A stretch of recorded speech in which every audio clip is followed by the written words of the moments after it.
Hello बच्चों, यहाँ पर नीट 2018 का एक बहुत प्यारा सा क्वेश्चन है जो कि सॉलिड स्टेट चैप्टर से है ना। चैप्टर का नाम क्या है? Solid state. तो सॉलिड स्टेट चैप्टर का एक फॉर्मूला बेस है, लेकिन इसमें रेशियो निकालना है ना। क्या बोला इसने? Iron exhibit BCC structure. देखो, पहली बात मैंने कहा है, जब भी क्वेश्चन करना है पहले करना इनिशिएशन।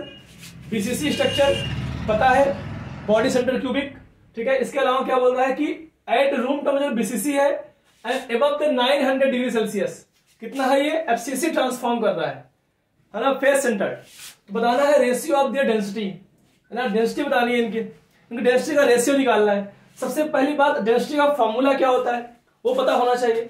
तो आप एक बात समझो कि बीसीसी से एफसीसी जा रहा है, तो बीसीसी से एफसीसी जा रहा है, तो हमें यहां पर डेंसिटी का फॉर्मूला क्या होता है? लैटिस में डेंसिटी का फॉर्मूला होता है Z multiply by molar mass divide by A cube volume, है ना, नेट मास पर वॉल्यूम, क्योंकि यहां पे और साथ में क्या होता है? एवोगैड्रो नंबर, है ना। एवोगैड्रो नंबर आप जानते हो 6.02 to 10⁻23, है ना। तो ये सब चीजें मैंने क्लास में पढ़ाई हुई है।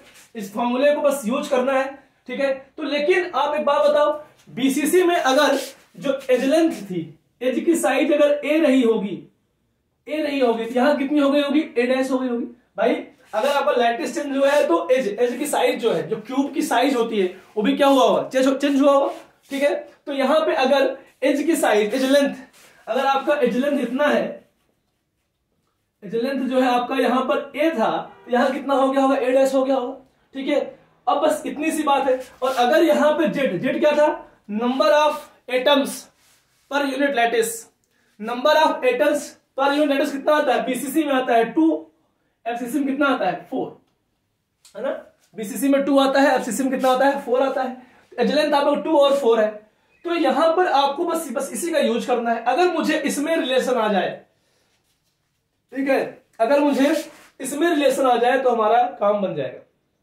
इसमें रिलेशन आ जाए तो अगर मैं डेंसिटी का, देखो टारगेट क्या होता है? टारगेट डेंसिटी का ratio, density of BCC divide by density of FCC for iron कर दो डिवाइड। तो क्या हो जाए? ये तो मोलर मास और ये तो कांस्टेंट नंबर होगा आयरन के लिए, खत्म हो जाएंगे। क्या बचेगा? बचेगा जेड किसके लिए?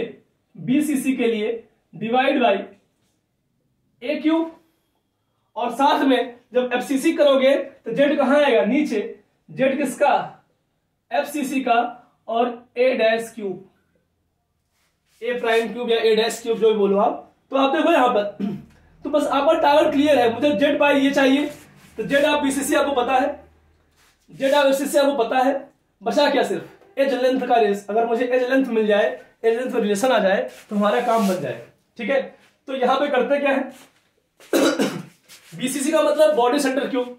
बॉडी सेंटर का मतलब ये हो गया, अगर कोई क्यूब ये है तो सारे एटम्स कॉर्नर पे है बीसीसी में, और कहां पे है? और इसकी बॉडी सेंटर पे, बॉडी सेंटर में बीचों बीच में। मतलब मैं बोलूं कि अगर बॉडी सेंटर का मैं बनाऊंगा तो ये हो गया यहां पे कॉर्नर वाला, ये हो गया बॉडी सेंटर, और फिर से कॉर्नर वाला। ये सब टच में है। तो बताओ, अगर सब टच में है तो यहां पर मैं बोलूंगा कि इसकी जो लेंथ आएगी कितनी आएगी? √3 है। इस जो बॉडी सेंटर की जो लेंथ आएगी कितनी आएगी? √3 आएगी। अगर ए क्या है? ए अगर एज लेंथ है, तो अगर ए एज लेंथ है तो जो बॉडी सेंटर है, जो इसका पूरा लेंथ कितना आएगा? √3 है, √3 आएगा, ठीक है। तो यहां पर √3 कितना आया? 4R आया। क्या? √3 4R। बात समझ में आई क्या? आर की वैल्यू कितनी है? आर क्या है? रेडियस ऑफ एटम या मॉलिक्यूल, जो भी यहां पर है, रेडियस ऑफ एटम। तो अगर ये एक आर ये हो गया, एक आर ये हो गया, 2 आर यहां हो गए, 2 आर यहां हो गए, बताओ कितना हो गया? 4R। √3 4R। तो आर की वैल्यू कितनी आई? √3a/4। ठीक। अब हम यही काम, सेम काम कहां करेंगे? एफसीसी में करेंगे। एफसीसी में क्या होता है? सारे जो आपके एटम्स हैं वो कहां होते हैं? कॉर्नर्स पे होते हैं, और कहां होते हैं? इनके फेस के सेंटर पे, मतलब इसके सेंटर पे, यहां पर, और ये टच में होता है। अगर मैं इसको बनाऊं तो ये क्या होगा? अगर आपका ये एज लेंथ है ना, अगर मैं आपको बताऊं ये एज लेंथ है, तो अब की बार एक एटम यहां है, एक एटम यहां, एक एटम यहां है, ये है फेस सेंटर। ये फेस की बात कर रहा हूं मैं, इसकी बात कर रहा हूं, बॉडी की नहीं बात कर रहा हूं, फेस सेंटर, ठीक है। तो यह है, तो अगर ये वैल्यू a है तो इसकी वैल्यू कितनी आएगी, √2a, कितनी आएगी √2a, और √2a इक्वल टू कितना आएगा 4r, एक r यहां, 2r यहां, एक r यहां, कितना आएगा 4r।